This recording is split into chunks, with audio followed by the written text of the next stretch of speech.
What if the next brave step is what you needed? Even if you were terrified, that next step could be the most important thing to change the trajectory of your life. You've been waiting for that fear to go away, but here's the truth.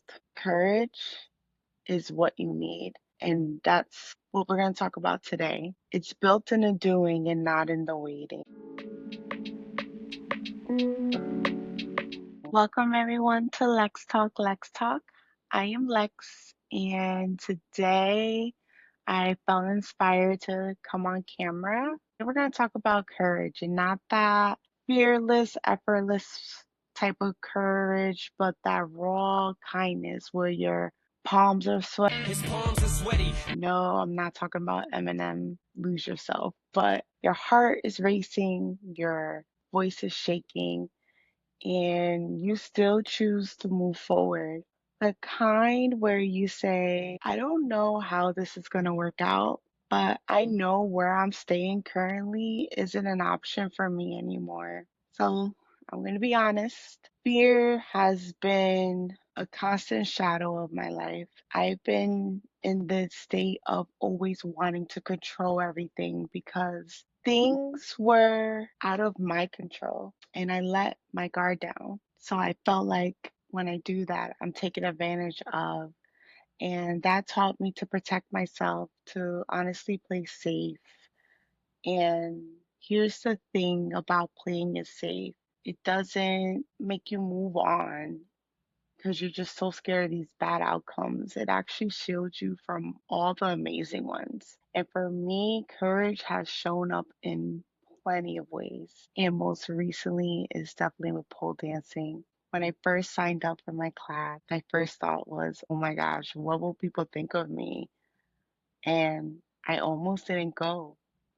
But saying yes not only made me stronger physically, it made me feel more confident in my body, helps me tap into my femininity, and it honestly built a pain tolerance because, truth be told, pole is super duper duper painful. But not only that, it expanded my social circle of women that feel like family, and I didn't think I can get that in my 30s. Leaving relationships, walking away from people who no longer is pouring into me and no longer serving me. And it's also teaching me to sit in solitude. I also left a very secure job. The paycheck was steady, but that place honestly drained me. It was what I needed to let go of. And once I stepped away, I came into a better environment, better pay, boss and coworkers. They love and accept me for who I am and my quirky self. And I couldn't ask for anything better. And most certainly, my podcast experience is something that I've been wanting to do for a very, very long time, years on end. And there's days where I wish I started this sooner. I overthought it to death. I thought I needed to dress a certain way, appear a certain way. As you see, I am on the couch, cozy up, talking to you guys. And I wanted that certainty and a guarantee that people would listen and that I wouldn't feel embarrassed about being on camera or I wouldn't fail. And that fear factor had me literally paralyzed. I feared rejection and I thought, what if nobody cared? I feared failure. What if I started and this podcast will go nowhere? I feared embarrassment. And what if people judged me, or I'm doing too much, or I'm revealing too much of myself? But at some point, I had to realize I was waiting for a feeling that will honestly never come. I thought I had to stop being afraid before I started anything. The truth is, I had to start while I was afraid. So I gave myself permission. I hit the record button and I put my voice out there. And I did it scared, and I'm still doing it scared. But that to me That is what courage is about. And here's the part that freed me. Certainty is not realistic in this world, and you can control certain things in your life, your efforts, your preparation, your integrity, but the outcome, that's where you had to let go and you honestly have to trust. I hope my hair is not banging in this. So, when I look back, I see a clear pattern. Every time I acted scared, every time I was frigid, I still did those things, my life expanded. But if I wanted to play safe, guess what?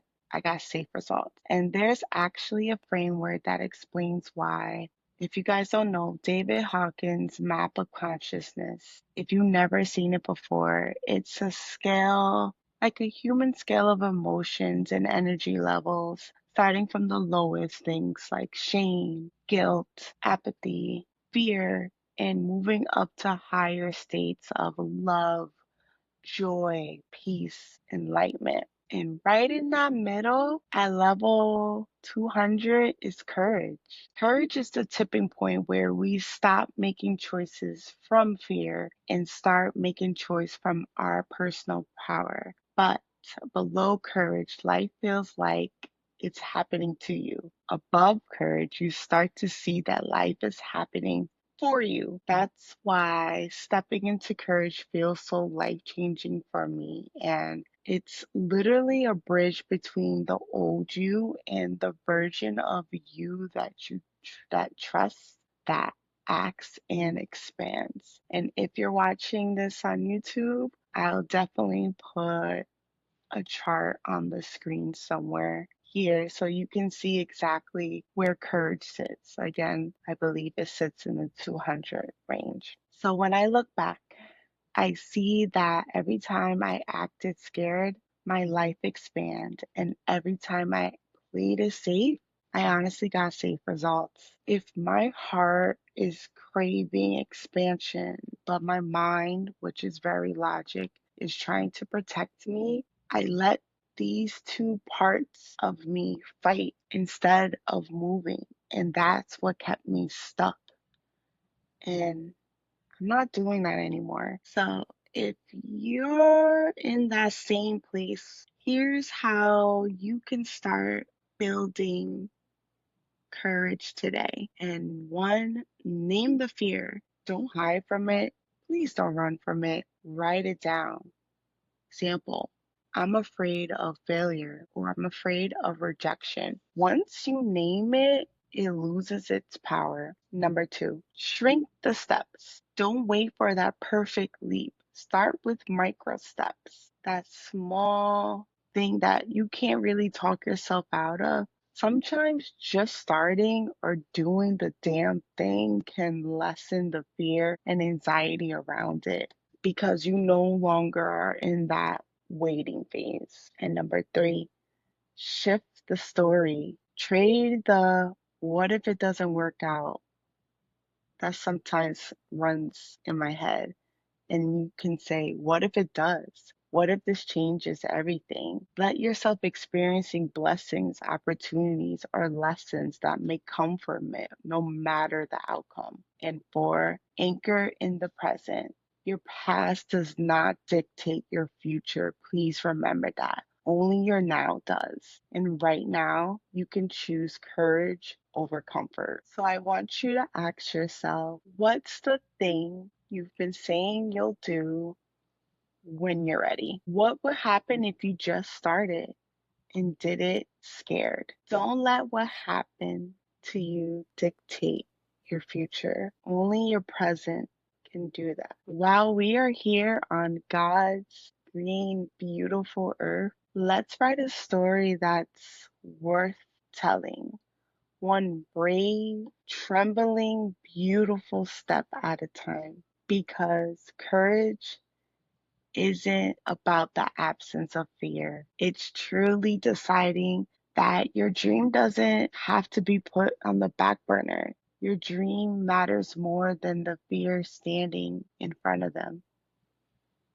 And that is all for me, guys. Thank you guys for tuning in at this late night talk. And let's keep this conversation going. Bye.